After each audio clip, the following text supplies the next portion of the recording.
start today by going over the answers for the quiz from this past week. You have one more quiz, that's this week. It's going to be over a combination of decolonization and the Cold War.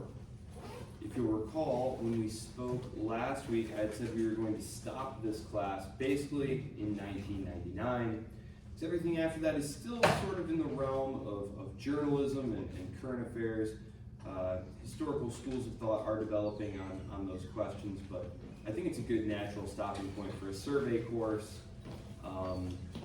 So we will go over the answers to this quiz, and then we'll get started on our lecture today, which covers a combination of decolonization and the Cold War. It's rather difficult to entirely disentangle one from the other. So, first question you might have seen. Hitler's invasion of this Eastern European country on September 1st, 1938 was generally taken to mark the beginning of World War II in Europe. This was Poland.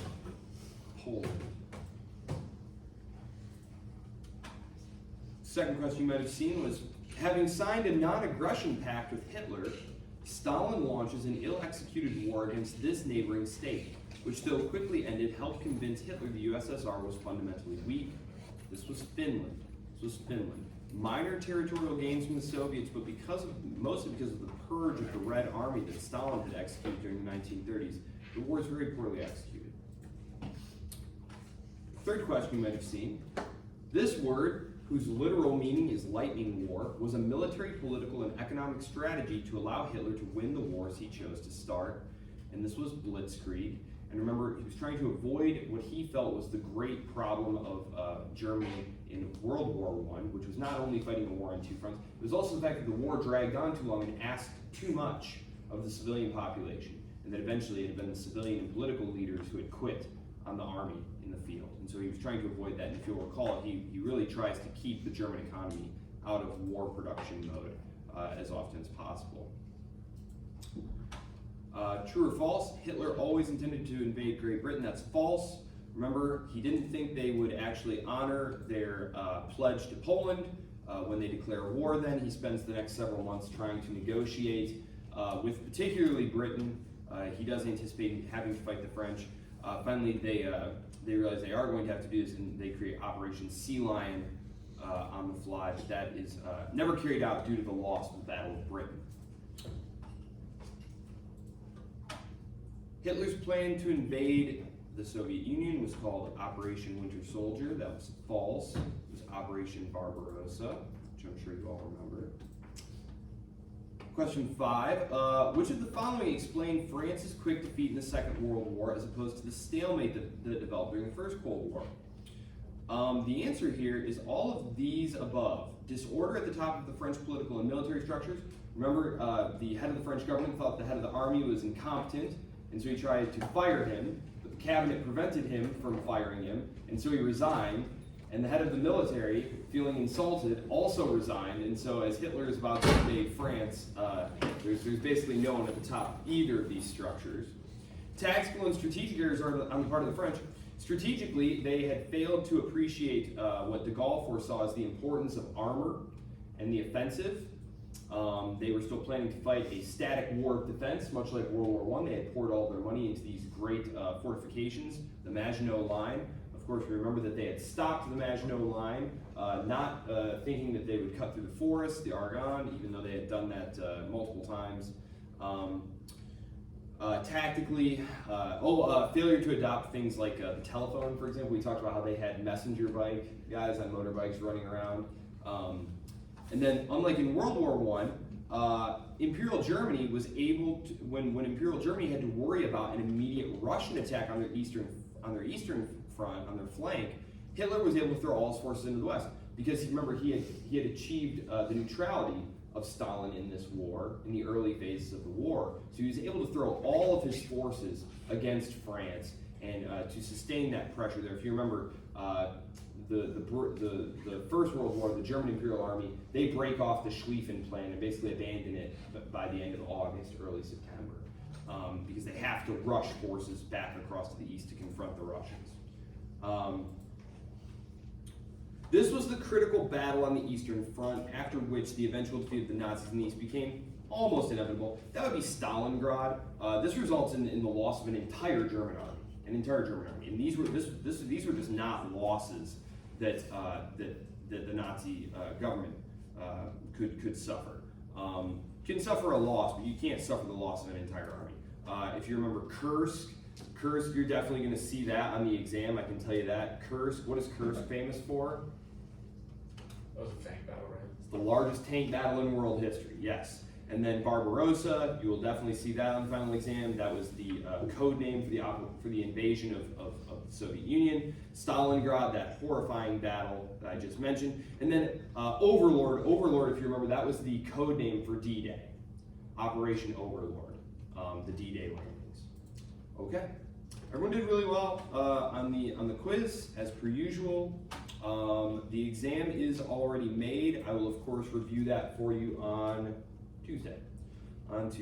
So today, we are actually going to be working straight from the book.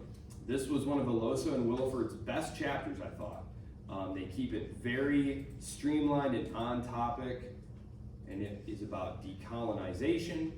Right here, everybody can see this. Very good. Okay, so we talked about how, well, I guess first let me pull up this map here just to kind of give you a little visual, because they don't have a map here for you, which is unfortunate. I do have a map for you from another PowerPoint. If you recall, there had been, let's see, there had been inklings that the European powers were not going to be able to maintain the pretty incredible status quo they had built up by the turn of the 20th century. For recall, this was the imperial map circa 1914. The situation is actually even more intense than this map shows, because these areas right here, the Latin American republics and Mexico, were essentially de facto economic colonies in like a neo-imperialist sense to the United States and to Great Britain. They could make and unmake these governments basically at will, which they do. We don't have time to go into that, but if you take maybe a 200, 300 level class, we'll get to go into that. And then of course China, it was the open door, right? All the powers had a free hand in there. And the new Republican government, which by this point is taking control here, is totally fragmented, right? So it's really not even a player. And then you had the spheres of influence divided up here. The Middle East is going to be divided up here at the end of the war into the protectorate system. So yeah, this is a pretty incredible thing. And in 50 years, though, it's going to be gone. It's going to be gone. World War I destroys the world of the 20th century. The world that had been created in the 1700s and 1800s is destroyed by World War I. I have just some pictures here to remind us here, because this has all the various imperial flags. This was the French Empire. This was the French Empire on the cusp of World War II. They will get to keep this empire, if you remember. Hitler allows Vichy France to keep their fleet, at least until the British destroy it at port, and this little rump state here is going to get to keep all their possessions. Although Indochina here is going to be taken by the Japanese. And we're going to have occasion to talk quite a bit more about the case of Indochina or Vietnam here today. So it's important to understand that when they talk about France, what they're talking about here is really the French Empire. So it's important not to read history backwards and to fail to appreciate that. I also should just point out here some of these colonies here. Oh, they don't have Portugal on here. I'll point them out here. I'll point out when we get there. And this is the British Empire. Of course, the 13 colonies, ignore those, right? This was just a great map showing all their foreign possessions, but of course, the United States is a thing by this point. They're going to grant dominion, like self-rule status, to places like Australia and Canada and South Africa long before their other possessions here. But largest empire in world history, we've spoken about that. Okay, so that's our map right here. This is what we're looking at. And then, okay, so decolonization. World War II is going to be the crippling blow. World War I has shown the independence-minded elites in these colonized countries, many of whom have been educated in Europe at special schools. Gandhi, for example, Ho Chi Minh, I didn't know this until recently, Ho Chi Minh who's going to be one of the leaders of the independence movement in Vietnam, the great boogeyman of the United States' own war in Vietnam. He had actually applied to the French colonial administrative school, like to be one of those colonial administrators. And he was not accepted ultimately, and he wound up spending time in some other universities, including in the Soviet Union. But it's just kind of interesting to think how that might have changed things. But anyway, World War I, you're going to see things like national self-determination be a major principle, and some of these elites are going to take this at face value. It's going to be a very disillusioning process for some. For example, Mao Zedong, who we're going to talk about, who is the leader of eventual leader of communist China. He had been a huge fan of Woodrow Wilson prior to the betrayal at Versailles, because he thought that Wilson was going to give China back to the Chinese. So what's going to happen here, though, is at the same time, Ireland is going to succeed in breaking away and gaining its own independence. And I know it might sound odd, but this was actually a huge inspiration to colonial movements everywhere. There are these great letters among Indian nationalists around this time in the early 1920s, who had these letters talking about Sinn Féin and these Irish, I guess we would call them probably like revolutionary quasi-terrorist groups who say, this is the way that we need to get our independence from the British. The Irish were able to do it, and the Irish were right next door to the British. If the British can't keep them down, what chance do they have of keeping us down? In the aftermath of World War I, one of the things that's actually keeping these colonial empires upheld is a nervousness on the part of these local educated, Western educated nationalist elites, like, for example, Gandhi. Fear what will happen if they push the revolutionary button. We've seen several revolutions at this point. We've seen the French Revolution, the Russian Revolution, pretty bloodless, orderly affairs, right? No, right? Total chaos and bloodshed. And Gandhi, for example, in the immediate aftermath of the First World War, he is going to follow the example of the Irish and the Egyptians, for example, in initially militating against continued British rule.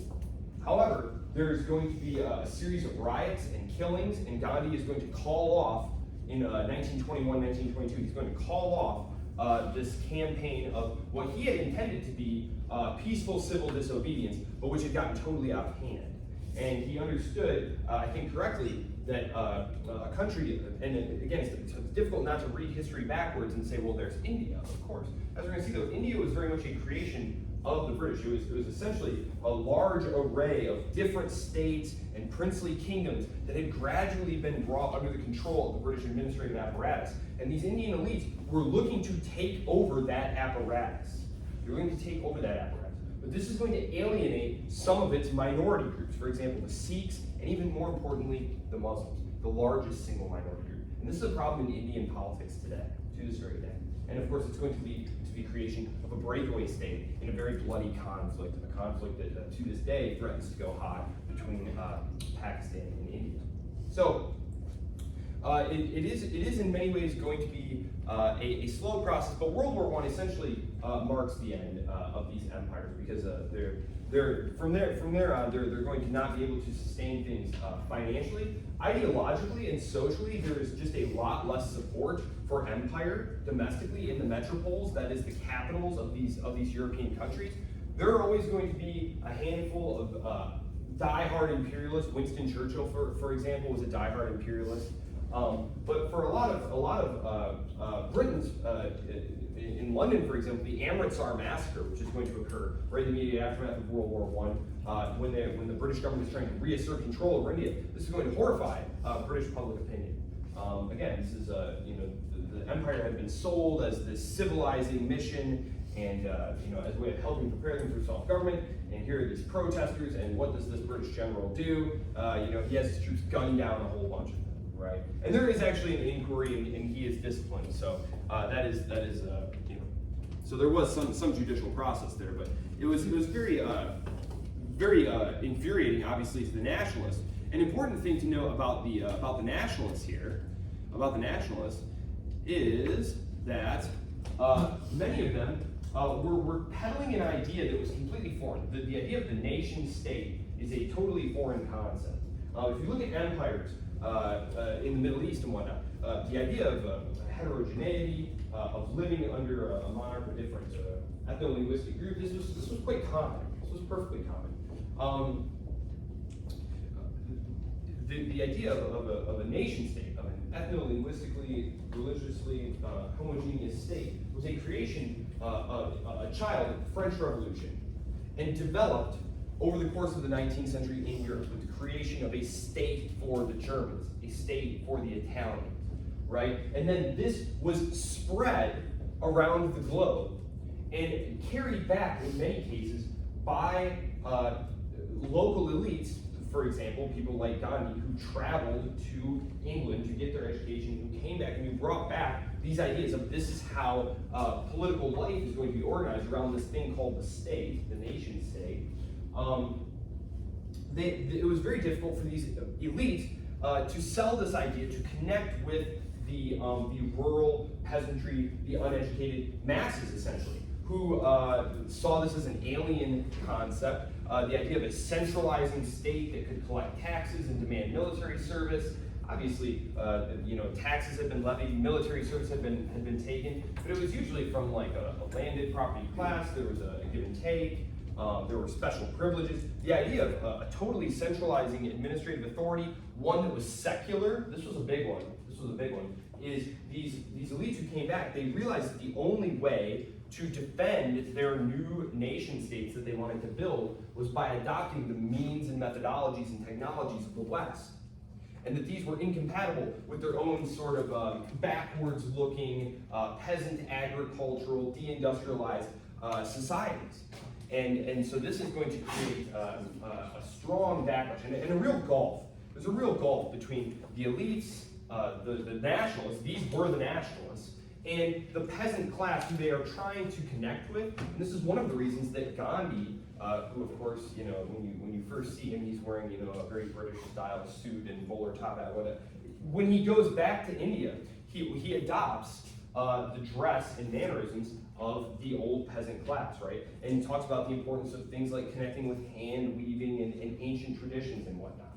Even though he was very much a secular modernizing guy, and who was very nervous about Hindu extremism, the idea of the Hindu majority creating a state for themselves to the exclusion of others. I think I mentioned already that it is actually a Hindu nationalist who will murder Gandhi in 1947-48. So, as you can see here, these are Indian infantrymen. Great Britain could not have won either of the wars without its Indian Empire. In the First World War, they're able to mobilize these resources very effectively. There's very little resistance, in part because the wars were actually, I guess it sounds bizarre to say, but for the colonies, especially ones far away like India, World War I was actually kind of a pretty good thing.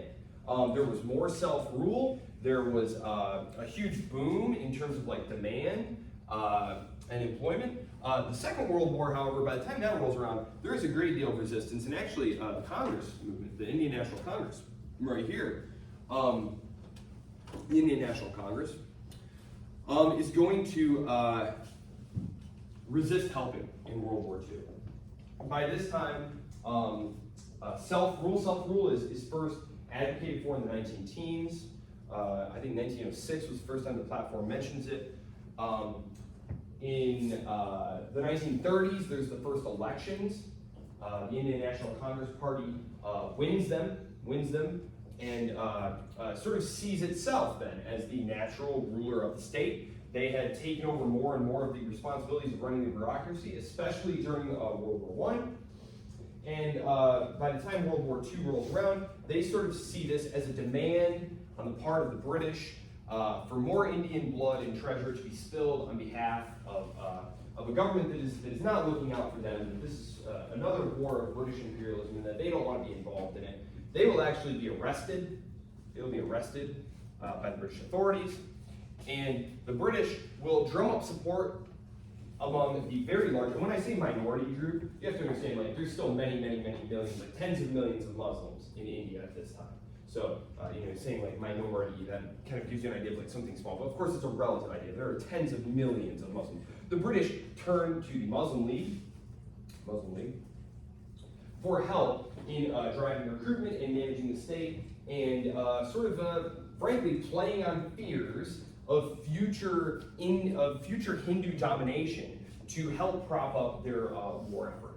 And this was probably one of the most negative legacies of the British in India. Obviously, you can point to things like various famines. The British government did very little to alleviate the famine that breaks out in Bengal in 44, 45, or yeah, 43, 44. Well, what happens is the Japanese are going to invade Burma, which is a British possession as well. And in order to deny them an easy entryway into India, what the British are going to do is they're going to order all the food crops destroyed there. And this is a very fertile, food-rich, rice-growing area, and it's going to cause a massive famine. And Churchill's government will be very slow, bordering on apathetic to do anything about it. And it's also, as I said, going to lead to a great turn toward communal politics. Jinnah, who you're going to meet in just a moment, who's the eventual father of Pakistan, had resisted the idea of an independent state for Muslims into the 1930s. There wasn't even the word Pakistan. The idea of Pakistan was created by a bunch of students at Oxford in like 1933, 34. So, and Jinnah did not embrace it until the late 1930s, early 1940s. What he had wanted was a special status and special representation for Muslims within a united India. And it's the war. It's the Second World War, and the tactics of truly divide and rule tactics that the British are going to embrace in World War II. That's going to stimulate what was always a possibly dangerous divide. So. Oh, yes, the famine. It was 1943, yes. The famine in Bengal. 3 million people die. 3 million people die, yes. The Japanese invasion of Burma is pushing people into Bengal. The British adopt a scorched earth policy. You'll recall that. The Russians had used that to help cripple Napoleon's invasion. Yes, the British cabinet, very apathetic about it. Yes. As you can see here, 2.5 million soldiers. This is an incredible amount of force that the British are able to raise from India, a large amount of money they're able to draw on.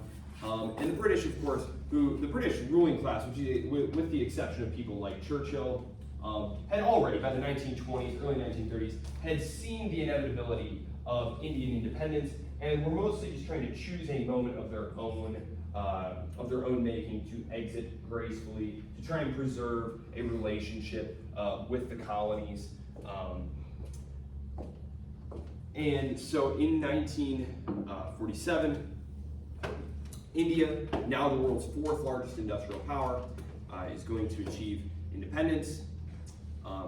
As you can see right here, Gandhi, he had been looking to do things like eliminate the caste system. We talked about how these modernizers, they were trying to connect these, sort of traditionalist, agrarian, peasant elements of society with the new, modern, secular state that they were trying to build. But that this was going to be a difficult task because they saw things like the caste system as, number one, irrational, number two, an impediment to social progress and economic progress, but it's going to be resisted, of course. Oh yes, here we go. Here's the breakup of India here. These are the lines that it's going to be broken up on. Jinnah, right here. Muhammad Ali Jinnah had been the head of the Muslim League. He had very close ties in London. He had been educated there as well. And he's going to lobby for the establishment of an independent Muslim state in 1947. This is going to happen. There is a lot of violence in the lead up to these events. The British government tries to keep all of this very secret. They feel like the best thing to do to save British lives and prestige is to try and keep the peace just long enough to get out of there, and hopefully everyone will settle things themselves in a peaceable manner. But of course, this isn't what happens.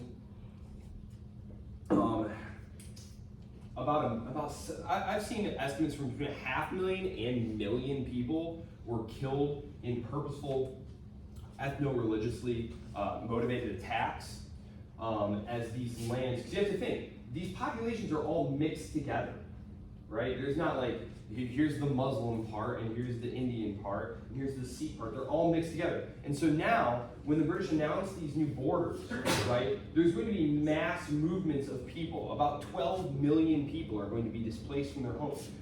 Tens of millions of people are trying to move into these new places where their ethno-religious group will be dominant, because they feel like that's the place where they're going to have their rights most secure, their children are going to have the best future, and of course there are going to be campaigns of ethnic cleansing. This very much the aftermath here in India, it very much portends some of the conflicts that we're going to see later in places like Nigeria, or even in the 1990s with the break of Yugoslavia along ethno-religious lines and the campaigns of ethnic cleansing that are going to happen there. So, very tragic, very tragic. Okay, so, Jawaharlal Nehru, he is going to be the first leader of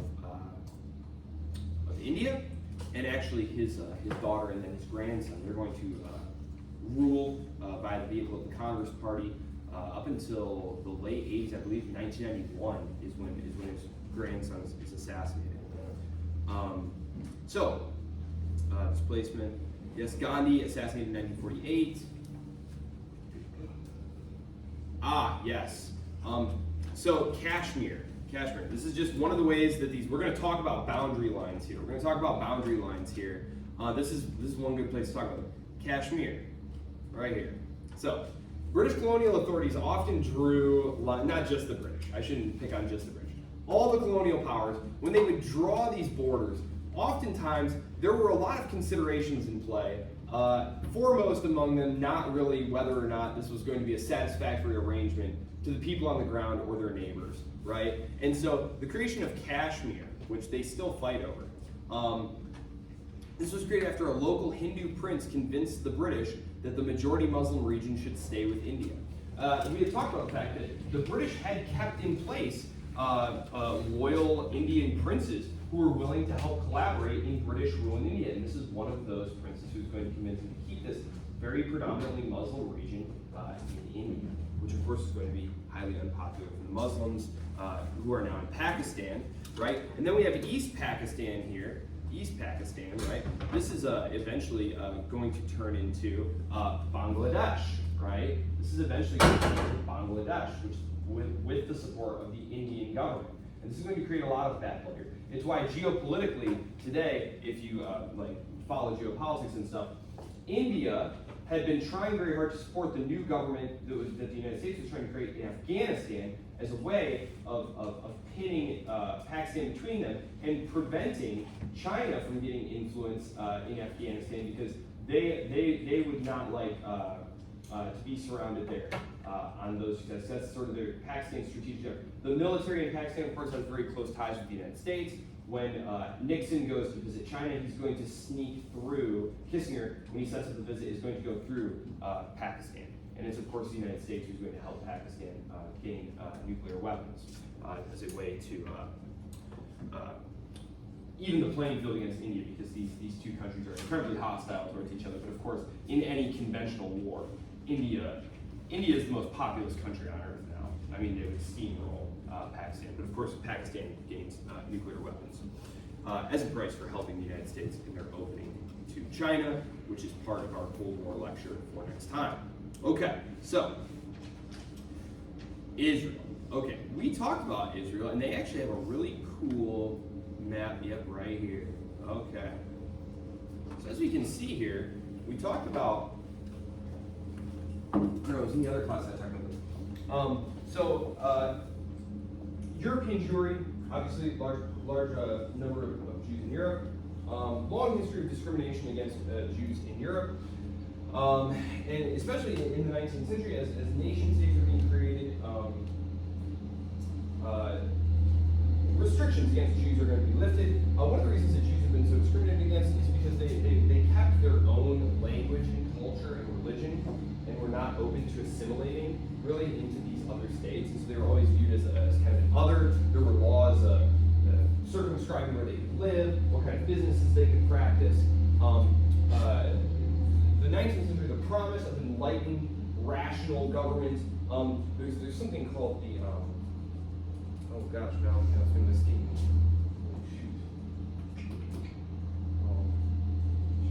Well, there's a trial in France. A military officer whose name is escaping me. He's a Jewish person. He's framed, essentially framed by the French military staff, and it's going to lead to this huge outburst of anti-Semitism in like 1890s France. And some of the early Zionists are there in France. One of them is a newspaper writer, and he's just kind of blown away, horrified by this. Like the idea that it just kind of exploded out of nowhere.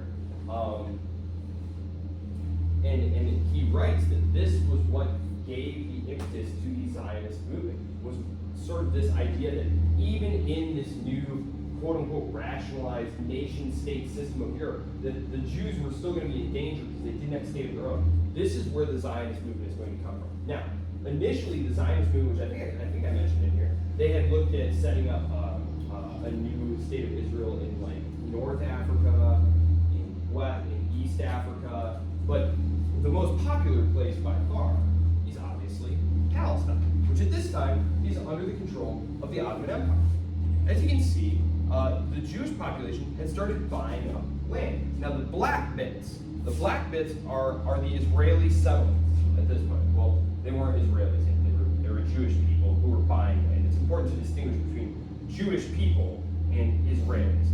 So Israel's not a thing yet. So these are Jewish people, communities that are being set up, especially in the mid-1920s and 30s. You have these like European socialist Jews who are coming and setting up what are called kibbutzim, which were socialist agricultural communities. One of the only examples of socialism that were actually working. 1947, of course, Israel is going to be in the process of being created.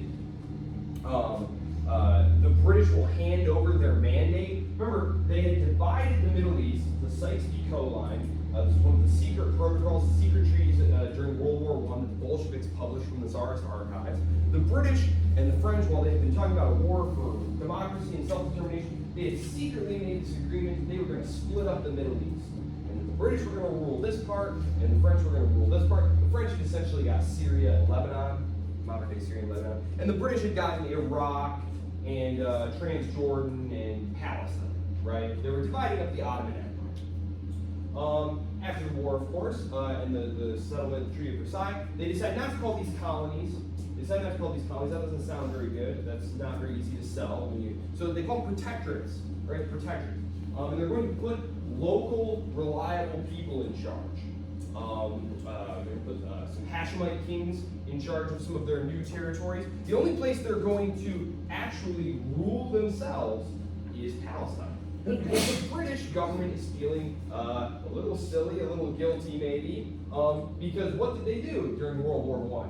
Well, on the one hand, to help defeat the Germans, they had promised Jewish Zionists, like the banking Rothschild family, that hey, if you support us against the Germans, we will support the creation of a homeland for the Jewish people in Palestine. But at the same time, to help them defeat the Ottoman Empire, they were promising the Arabs of the Middle East that, hey, if you help us defeat those Turkish imperialists who are dominating you, we'll set up your kingdoms here and you'll rule this area.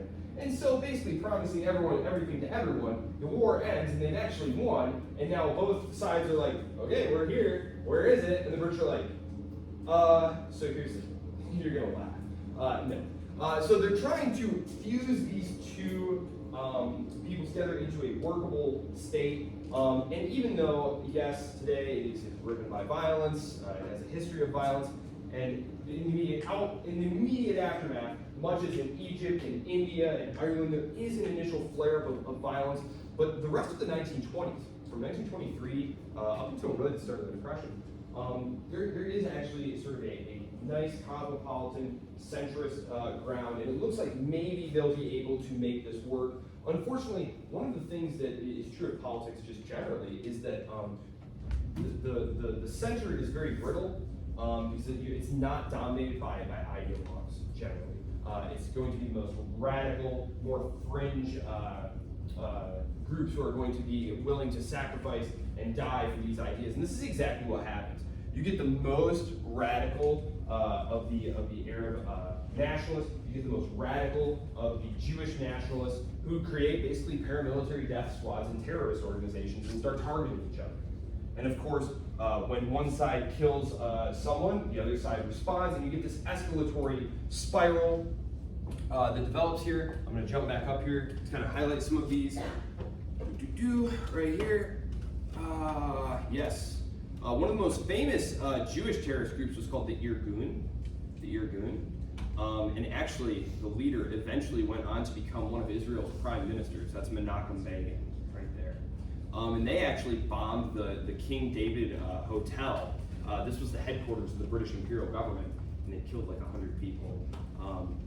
Yeah, so, it's very, very tough stuff there. Basically, what happens at the end of World War II then is the British hand over their mandate. They basically say that, look, since we've been administering this region, we feel like we shouldn't decide its future. We're going to hand it over to the new United Nations. The United Nations, dominated by the United States, obviously. Harry Truman is a big supporter of the Zionist cause. He supports the creation of Israel. The Arab residents and its neighbors reject the borders that are drawn by the UN, declare war. The Jewish, well, I guess I'll start calling Israel. The Israelis, however, are able to win this initial war in 1948. They will win another war in 1956, 1967, 1973. 1973 was a really big one because this was so-called Yom Kippur War. This was the one where all its neighbors sort of surprise attack Israel during the great religious holiday, and it looks like they're in great danger. The United States passes a very large aid bill and sends it to Israel, and in response, the Arab states embargo oil to the United States, and this is what causes the initial oil shock, where you see oil, which had been adjusted for inflation, so in like real $1945, oil had been like $18 a barrel all the way through those decades. 1973. By 1975, oil is going to be like $150 a barrel. This is a huge shock to the industrial economies. And I know this is kind of a survey course, I'm talking about decolonization. Just understanding deindustrialization in the United States, you really have to be thinking this element of it through the loss of cheap gasoline. Because we think about it in terms of cars. You know, Ford and GM are kicking out these huge gas guzzling cars, right? And this is the decade when the Japanese automakers, in 1964, 65, the Japanese are sending like 800 cars to the United States. By the end of the 1970s, they're sending millions, right? And why? Why? Well, it's because they're small and gas efficient cars, right? Now gas costs a ton of money, right? But we also need to think in terms of industrial plants. Industrial plants run on fossil fuels. If the cost of running your plant goes through the roof, think about it. The cost of running your plant, the energy, just quintupled basically overnight. You need to find some cost savings. This is also creating, so this is one reason that they're looking to offshore. Another reason they're looking to offshore is that organized labor in places like the United States and Western Europe, inflation is pushing up the cost of living. These unionized workers in these industries are demanding wage increases, obviously, because cost of living is going up. But this is creating a wage price spiral. There's a very good book I highly recommend it. It's actually pretty accessible for being a graduate level text. It's called The Critical Decade: Trading Factories for Finance. It's about the deindustrialization of the United States in the 1970s and the move to a financialized economy and a service sector economy in the industrialized states. It's a very, very excellent book. I highly recommend it. It's fairly short too, if I remember, like 180 pages. Anyway, so Israel. So it's important to understand that the inhabitants of Israel, of this Israeli state, are mostly like, white-looking Anglo-European Jews, right? And they're basically having an area carved out for themselves by the United States and France and Great Britain. And so this is one of the reasons that it's going to be very, very difficult, because it looks like a new imperialism, right? And this is one of the reasons that to this day, many of the states in the region do not recognize Israel. It's been a major policy goal of several administrations, including, and most especially the Trump administration, to try and get these other countries to recognize Israel by a variety of incentive packages called the Abraham Accords. Basically, they're offering U.S. security guarantees, nuclear programs, U.S. weapons to countries like Saudi Arabia, like to their government, to recognize Israel, which is one thing that the population, you have to understand, and they mention this, the streets, the Arab streets, these are dictatorships, right? Saudi Arabia is a dictatorship, right? So even if the royal family decides, yeah, this is a pretty good deal for us, we'll take it, it's far from clear that the actual Arab populations will actually go along with this and support it. Why would we give nuclear weapon technology away if we're trying to denuclearize the world?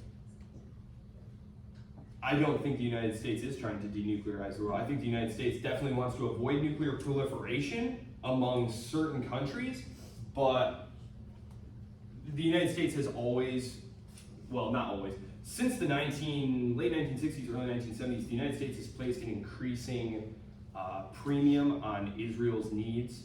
I mean, they get an aid package of $5 billion a year going back forever. I mean, they just get free money to purchase U.S. weapons. Whenever anyone votes against Israel in the Security Council, who blocks it? It's the United States, right? And part of that is just a function of money being spent.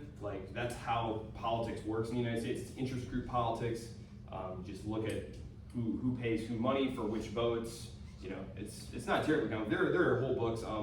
John J. Mearsheimer, the University of Chicago political scientist, wrote a book called The Israel Lobby and American Foreign Policy.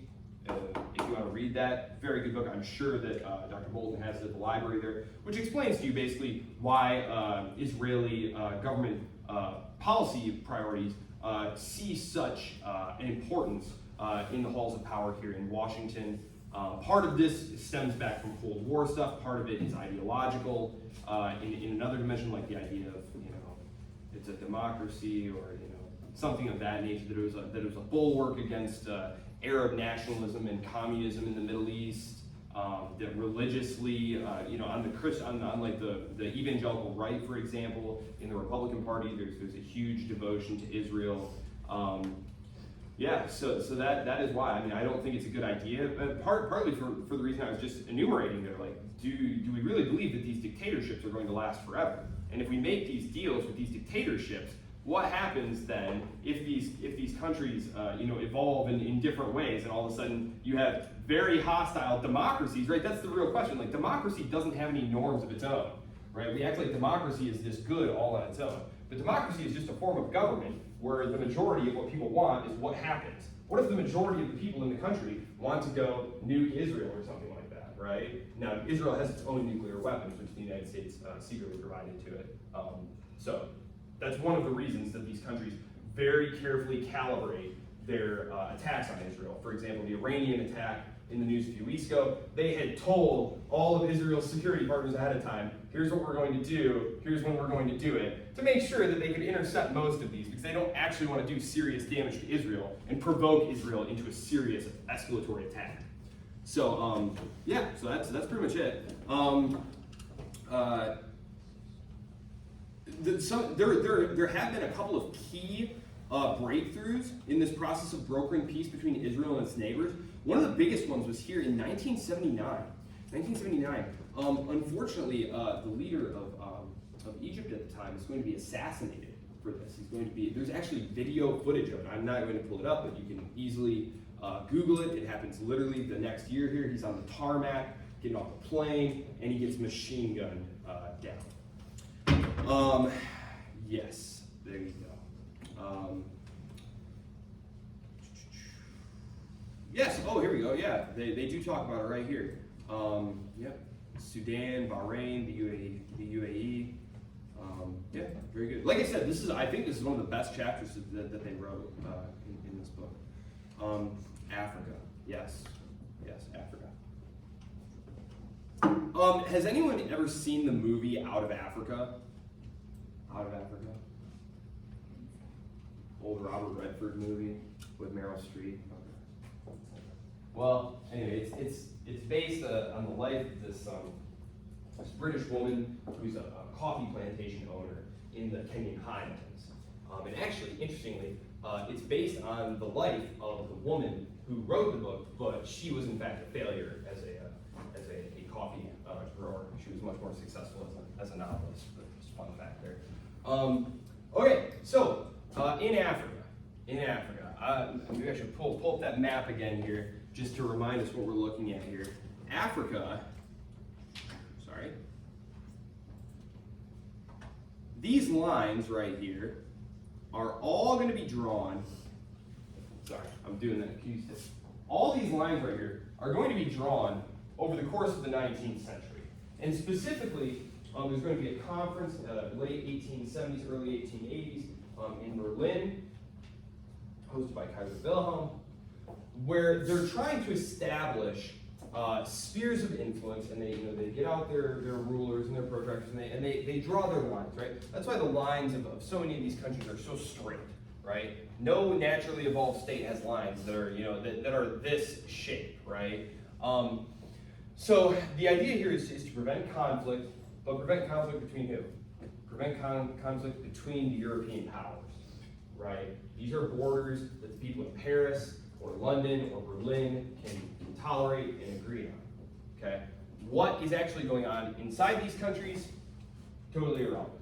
Totally irrelevant to the people who are drawing these borders. If they get out of line, we'll just machine gun them or something. There was an old ditty in the British Army, fear not lads, we have the Maxim gun and they have not. There's a Zulu attack that's, in this movie, they made a movie recreation of it. Michael Caine is in it. The guy who played Alfred in Batman. You know what I'm talking about? Anyway. In the 1960s, where they have just these horrifying scenes of like these warriors rushing on these, I don't know, like maybe 100 British guys, and there's like thousands of these native warriors, and they're just machine gunning them relentlessly. And there's really no reason for these imperial governments. The Italians, of course, will use mustard gas on the Abyssinians, the Ethiopians. So there's really nothing that can be done to resist these colonial powers who are moving in. And so as long as those colonial powers are there, things are relatively calm, especially because African society was highly decentralized. You have tons and tons of different ethno-linguistic groupings.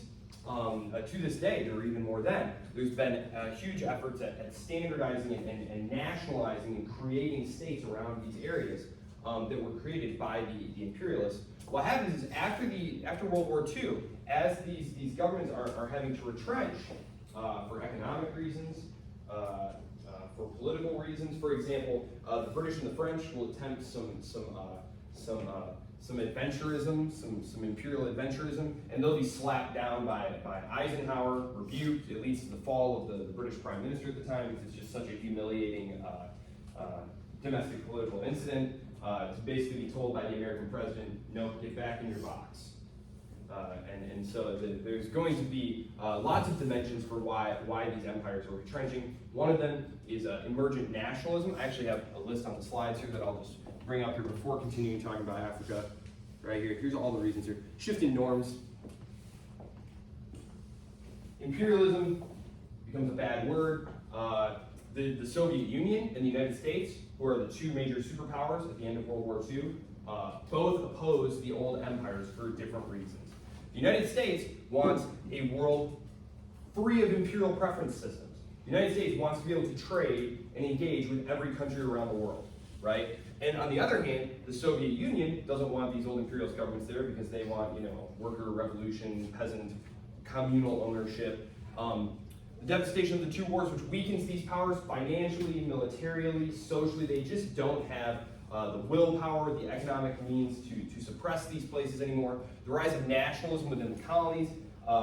Again, you just have these bleeding ulcers in places like French Indochina. The French, after World War II, even though the Americans beg and plead with them, please don't go back in there and do this, the French are going to go back into Indochina, modern-day Vietnam, and try and reassert control. We're going to fight a bloody, bloody guerrilla war there, and eventually lose anyway in 1954. Because you just have these groups of really devoted militant nationalists who are just not going to surrender, not going to give up, and eventually the reality that France is a long way away from Vietnam is going to lead to the French leaving, and the Vietnamese continuing to be in Vietnam. The French will be defeated at a battle called Dien Bien Phu in 1954. This is going to be part of what causes the collapse of the Fourth French Republic and the rise of the Fifth French Republic and the presidency of the wartime leader Charles de Gaulle. There's also going to be the Algerian War in North Africa that the French are going to fight. Essentially, there's going to be a few different ways that you can choose to leave, and I'll get to that in a second. The spread of anti-imperial sentiment within the colonies, the idea that no, it's not even superficially possible to believe that that this administration is being run for our benefit. They've been promising us self-rule for how long? Domestic pressures essentially are going to combine with all of this, and so when you combine all of these causes, you have I think some basic cases here that illustrate. So the British are going to, in most cases, just pick up stakes and leave. Their hope is that by leaving on relatively good terms, they'll still be able to have open, good economic relations with these countries. And in fact, most of its former British imperial possessions will join what's called Commonwealth. So the British are able to still keep a lot of the benefits of empire without the cost. Which ironically is what people like William Cobden back in the 19th century had said they should do anyway. Like, don't set up military bases and try and occupy these places. It's just going to be a huge drain on us. We should just want the trade. The French, on the other hand, decide that they are just going to fight these pointless wars until they're broke and bankrupt and humiliated, and they're going to do that in both Indochina and in Algeria. They're going to lose both of those. The Italians, their empire, of course, is simply taken away from them by other powers. The Italians and Japanese both, right? The Italian and Japanese, they both simply have their empires taken away from them as a result of the Second World War. And then you have the Portuguese. The Portuguese are actually going to, like the French, hold on and fight to the bitter end. The Portuguese are in a little bit of a better position than the French because they hadn't been occupied during World War II. One of the things that really damages the imperial powers is that, unlike in World War I, where they were able to keep a continuity in their administration, a continual presence in these colonies, in World War II, I'm going to pull up this other map here so you can kind of see it more appropriately. In World War II, which I mentioned this in the context of the America and Japan lecture, all of these possessions right here, all of these critical possessions of the imperial powers, these are all going to be occupied by Japan. So there's going to be a several years interregnum where the native populations have been freed from the rule of the British and the French and the Dutch. And of course they had been under the thumb of the Japanese, and the Japanese policy varied by place to place, and it was very complicated. In some cases they treated them very poorly. In other cases they tried to foster independence movements. It varied case by case. The important thing is that number one, they had showed these native populations that people who looked like them could just go ahead and kill all of these European imperialists, which had been hitherto kind of unthinkable. Number two, it had interrupted these mechanisms of direct control. And one of the ways that you maintain this direct control is through maintaining a system of patronage with the help of local elites. So basically, you are giving them, favors and gifts, and then they're able to distribute them in kind of like a godfather-like client-patron relationship network there. This all gets interrupted, and it opens up space, as I said, for these more militant nationalists who, of course, are also going to get their hands on quite a large supply of guns. That's another thing that they have in large supply at the end of the Second World War is guns. So, back to Africa.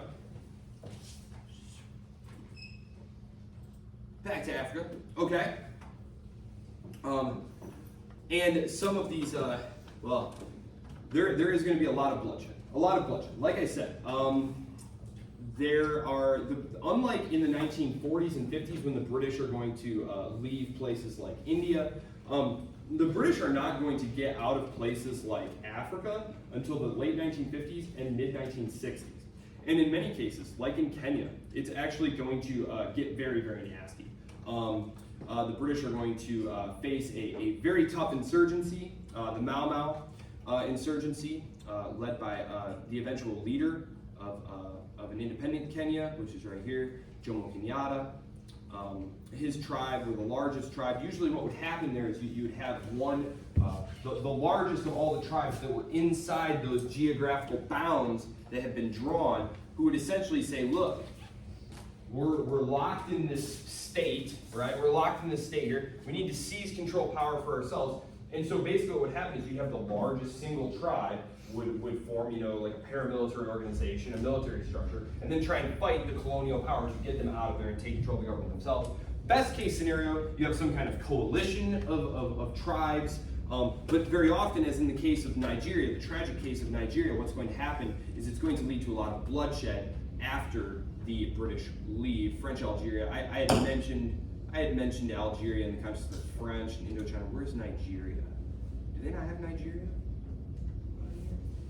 Oh, I thought they mentioned Nigeria.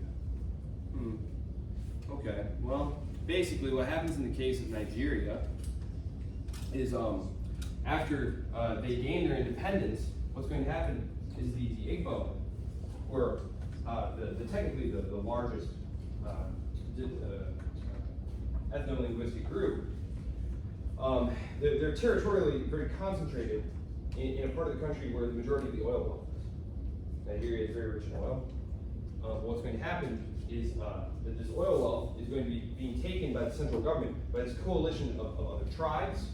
I'm calling them tribes for lack of a better word. They're ethno-linguistic. There's distinct ethno-linguistic groups. There's two other of them. And they're basically monopolizing control of the government and taking the oil resources, right, out of that area and distributing them elsewhere. And the Igbo people basically felt like, this is our wealth, it should be ours. They try and secede from Nigeria in the 1960s. The state had really just been created in the 50s. By the early 1960s, they try and secede and create a state called Biafra, and so there will be what's called the Biafran War, and it's going to be very horrifying, very bloody, and there's no such state as Biafra today, so you know how that war went. There's a really good book that came out a couple of years ago, a very talented author. It's called Half of the Yellow Sun. Chimamanda Ngozi Adichie is her name, and she wrote a really great book about that, which I can recommend. This fellow right here is Ho Chi Minh. Ho Chi Minh, right there. He was at the Paris peace talks. He was trying to convince the powers to grant independence to Vietnam. As I said, he spent some time in the Soviet Union, but he was also Western educated. He believed that the United States should be sympathetic to his cause. At the end of World War II, they had fought against the Japanese. He writes a Declaration of Independence, hoping to get the United States to recognize Vietnam as an independent state free of French control. So again, one of the great tragic ironies here is Ho Chi Minh actually models the Declaration of Independence that he writes for Vietnam almost word for word on the U.S. Declaration written by Jefferson. But his affiliation with communists and socialists is going to make Washington skeptical of him. They're going to support the French instead, and I know this is kind of getting into Cold War politics, which I want to save for next time, but this is essentially why the United States winds up getting dragged into Vietnam. Not dragged in, kind of dragged in. Yeah, I don't know. It was a choice. It was a slow slide. It started with military support for the French, and then military advisors, and then a few troops, and then some more advisors and some more money until eventually we got 300,000 guys there and are just bombing the heck out of the place. So yeah, that's for next time. Okay, so nations and development. Yes. Trying to develop these new states. I'm going to jump down here to the last section that they have on here, which is the creation of things like the IMF, and I think it's worth mentioning here as I wrap up. So when you declare independence and you create a new state, especially in these places like Africa, what are you lacking? What are you lacking? Well, you're lacking basically all the institutions to run a modern state, right? The colonies, there's actually a really good paper that, gosh, it's I think 20 years old now, but they basically looked at long-term economic outcomes, and the authors of the paper who wrote on Why Nations Fail, Solis-Mullen and Robinson, it's a very good book, I'm sure you can find it in the library. They basically found that the longer you had been in imperial possession, the better your economic progress had happened after decolonization. And one of the things that they argue is that it's because the British, for example, had time to invest in building things like a school system, a postal network, setting up a central bank, setting up all of these different apparatuses that eventually are going to be able to be taken over and run effectively by local elites and their fellows in the country. Whereas in places like Africa, the scramble for Africa, you read about in the book, this was basically just them dividing up the map and then going and poking around. Like by the 1880s, 1914 is right around the corner. There's not really any investment or development in these African colonies for the most part. So when they gain their independence, a lot of times these countries are having to kind of start everything from scratch. There's nothing there to be built upon. They're having to create a state and a nation at the same time. They're trying to create a national identity, but they don't have those things that, for example, like a state school system or a state army. And these are the great inculcators of nationalism, of national sentiment, of national unity, these instruments of the state. And so institutions like the IMF are going to be used to try and help these states. It's controversial. Oloso and Williford, I think, let a lot of their bias show in the latter section of this chapter, talking about the IMF and what's called structural adjustments. Because the IMF doesn't just give out free money. What the IMF does is they come to your troubled country and they say, listen, we understand you need some money. Well, the reason you got into this trouble in the first place is because you didn't have a balanced budget and you're spending too much money and you're printing too much money and this, that, and 6 other things. And if you want this money from us, right, if you want this money from us, you have to make these changes. And it's called structural adjustment, right? And of course, critics will say it's patronizing and all that stuff. And it's like, look, from my perspective, it's like, it's free money. They're giving me money. And it's like if you go for a loan because you're in a bit of a pinch, you've made some bad financial decisions, and now you need a loan. There's probably going to be some conditions attached to it, and that's just the price of getting the loan. And that's what the IMF is there for. And again, there's a lot of good literature showing that actually the countries that have undergone these structural adjustment programs, who have embraced things like it's called the Washington Consensus policies of like liberalization, an independent central bank. More trade, fewer barriers, fewer subsidies to industries, smaller welfare spending, tend to have better outcomes in the long run. So the IMF is one of the creations, along with the World Bank and the International Bank of Reconstruction at the end of World War II, that are created by the United States as part of the Bretton Woods Conference. They talk about that in the context of the World War II lecture. Oloso and Williford bring it up here.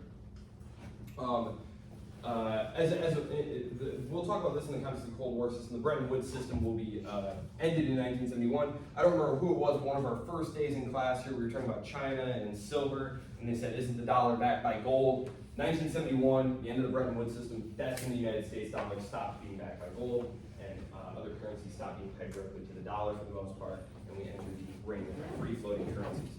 All that for next time. Our final true lecture, we're going to do the Cold War all the way up to the 1990s and the collapse and disintegration of the Soviet Union and the triumph of America forever. Any questions? Okay, perfect. I will see you all Thursday.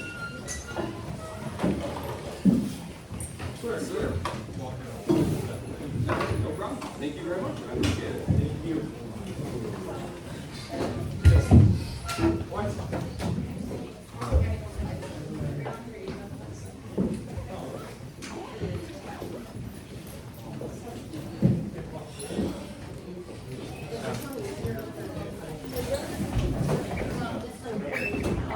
Yeah.